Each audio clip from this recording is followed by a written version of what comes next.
Matrix रिसरेक्शंस नाम से ही clear कर रही है इसके आगे की कहानी को। वैसे तो इस पार्ट की जरूरत नहीं थी वार्नर ब्रदर्स को, क्योंकि ये फ्रेंचाइज इसके तीसरे पार्ट रिवॉल्यूशन में ऑलमोस्ट खत्म हो गई थी। हाँ, एंडिंग थोड़ी इसकी सैड थी, पर स्टोरी ऑलमोस्ट कंप्लीट हो गई थी। अब ये बहुत ऑब्वियस हो गया था इसका ट्रेलर देख के कि ये पार्ट मैट्रिक्स फ्रेंचाइज को पुनर्जीवित करने के लिए बनाया जा रहा है, और इसने काम भी वैसा ही किया है। एक बार फिर से हमें मैट्रिक्स की वर्चुअल दुनिया देखने को मिल गई है। कैरेक्टर्स पहले के मुकाबले काफी बड़े हो गए हैं, और होना भी लाजमी है, क्योंकि पूरे 18 साल बाद जो रिलीज हो रहा है मैट्रिक्स का चौथा पार्ट। खैर वो छोड़िए, फिल्म की कहानी वहीं से शुरू होती है जहां 18 साल पहले खत्म हुई थी।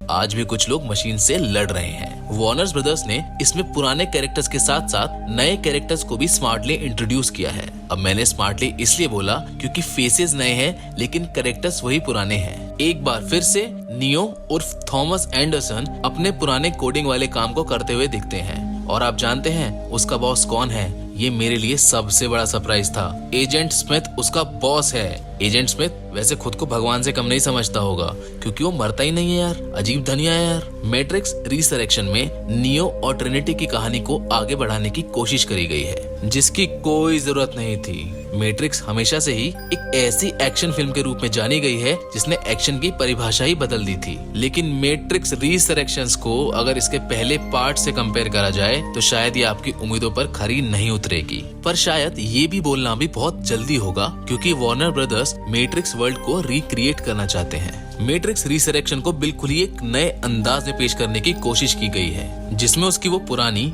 ग्रीन और ब्लैक थीम का इस्तेमाल ही नहीं किया गया है, जो थोड़ा सा डिसअपॉइंटिंग लग सकता है मैट्रिक्स फैन को, क्योंकि मैट्रिक्स की पहचान ही उन चलती हुई ग्रीन कलर की कोडिंग और उस डार्क थीम से थी। वैसे डायरेक्शन में कोई कमी नहीं है, लेकिन पिछली फिल्म के अकॉर्डिंग ये फिल्म वो स्टैंडर्ड सेट नहीं कर पा रही है जो शायद फैंस उम्मीद कर रहे हैं। अगर मैं पर्सनल लेवल पर बात करूं तो मुझे फिल्म ठीक लगी, क्योंकि फिल्म एक नए कॉन्सेप्ट को सेट कर रही है और इसमें फालतू के एक्शन और ट्विस्ट की कोई जरूरत ही नहीं थी। लेकिन एक चीज से मैं बहुत ज्यादा डिसअपॉइंट हुआ हूँ, और वो था नियो का रोल। इस फिल्म में वो चूजन वन की तरह लग ही नहीं रहा था, जैसे द मैट्रिक्स के पहले पार्ट के एंड सीन में लगता है, जहां वो एजेंट स्मिथ को एक हाथ से ही लड़कर हरा देता है। मैट्रिक्स रिसरेक्शन में तो नियो बहुत ही अंडर कॉन्फिडेंट और अजीब सा लगता है। अब इसके पीछे क्या वजह थी ये मुझे नहीं पता, पर शायद फिल्म की डायरेक्टर लैना उनकी काबिलियत को अंडर एस्टिमेट कर गई। उन्हें बताना पड़ेगा, आपका नियो एक फिल्म में जॉन विक भी है, जिसके सिर्फ एक्शन की वजह से उस फ्रेंचाइजी ने अरबों की कमाई की थी। अब मैं आपको थोड़ा फिल्म के बारे में बताता हूँ।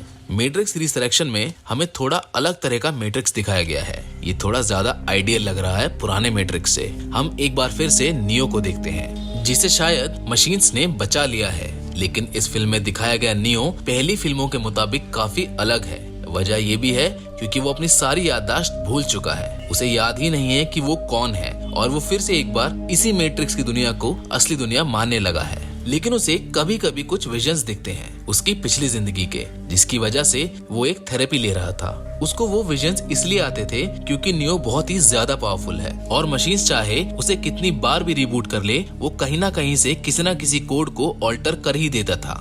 अब एक दिन अचानक नियो का पुराना दोस्त मॉर्फियस आ जाता है, जो उसे सब कुछ एक्सप्लेन करने की कोशिश करता है। लेकिन नियो को ये सब जानकर बहुत अजीब लगता है, लेकिन उसे याद आ जाता है वो मैट्रिक्स में ट्रिनिटी से भी मिलता है, और वो भी सब कुछ भूल चुकी है। इस फिल्म में इनके अलावा भी बहुत सारे नए नए कैरेक्टर्स हैं, जैसे कि बग्स, सती, एजेंट स्मिथ और एजेंट जॉनसन। अब कैसे न कैसे करके नियो को ट्रिनिटी को बचाना है और उसे मैट्रिक्स की दुनिया से बाहर लाना है। नियो को तो मॉर्फियस और उसके दूसरे साथी वापस ले आए हैं, लेकिन ट्रिनिटी को बचाने के लिए उसे वापस मैट्रिक्स के अंदर जाना पड़ेगा। वो डिसाइड करता है अंदर जाने का, जहां वो ट्रिनिटी से मिलता है और उसे सब कुछ बताता है। ट्रिनिटी को भी सब याद आ जाता है, लेकिन आखिरी में उनका वहां से निकलना मुश्किल हो जाता है। इसीलिए सती बग्स के माइंड को और ट्रिनिटी के माइंड को एक कर देती है, और ट्रिनिटी में भी नियो जैसी सुपर पावर्स आ जाती हैं। अब फिल्म के आखिरी 30 मिनट्स आपको आपकी पुरानी मैट्रिक्स की याद जरूर दिलाएंगे, क्योंकि उसमें एक्शन और सीक्वेंसेस कुछ आपको एक जैसे ही मिलने वाले हैं, जैसे कि वो बाइक सीन जो कि ट्रिनिटी की पहचान है। अब इस फिल्म का सबसे बड़ा ट्विस्ट सामने आता है, जिसमें हमें पता चलता है कि ये सब द एनालिस्ट की वजह से हो रहा था और वही नियो का थेरेपिस्ट होता है। और सिर्फ नियो ही नहीं, बाकी सब भी उसी की वजह से अपनी मेमोरीज भूल गए थे। और एक बार फिर से फिल्म का सबसे बड़ा धनिया एजेंट स्मिथ वहां आ जाता है और मशीनों की वाट लगा देता है और मजबूरन एनालिस्ट को एजेंट स्मिथ के साथ लड़ना पड़ता है। नियो और ट्रिनिटी वहां से भाग जाते हैं, लेकिन एजेंट कहाँ इनका पीछा छोड़ने वाला था, वो इनके पीछे पीछे एक बिल्डिंग के टेरेस तक पहुंच जाता है, जहां जान बचाने के लिए नियो और ट्रिनिटी बिल्डिंग से कूद जाते हैं। लेकिन यहाँ एक सबसे हैरान करने वाली बात दिखती है। यहाँ ट्रिनिटी तो हवा में उड़ जाती है, लेकिन नियो हवा में नहीं उड़ पा रहा था। और वैसे भी नियो इस पूरी फिल्म में शुरू से ही कमजोर दिखाया हुआ है, लेकिन तभी सती रियल वर्ल्ड में इनके प्लग्स निकाल देती है। नियो और ट्रिनिटी को एक दूसरे के साथ बिताए पल याद आ जाते हैं। लेकिन फिल्म यही थोड़ी ना खत्म हुई है, ये एनालिस्ट से मिलने जाते हैं, जहाँ ट्रिनिटी की पावर्स देखकर वो हैरान हो जाता है। एनालिस्ट ट्रिनिटी और नियो को एक डील ऑफर करता है, लेकिन ये दोनों वहाँ से चले जाते हैं। फिल्म तो यहीं खत्म हो जाती है। लेकिन फिल्म मेकर्स की कोशिश दोबारा इस फ्रेंचाइज को जिंदा करने की शायद थोड़ी सी कम रह गई है। आप हमें कमेंट करके जरूर बताना कि आपको ये फिल्म कैसी लगी।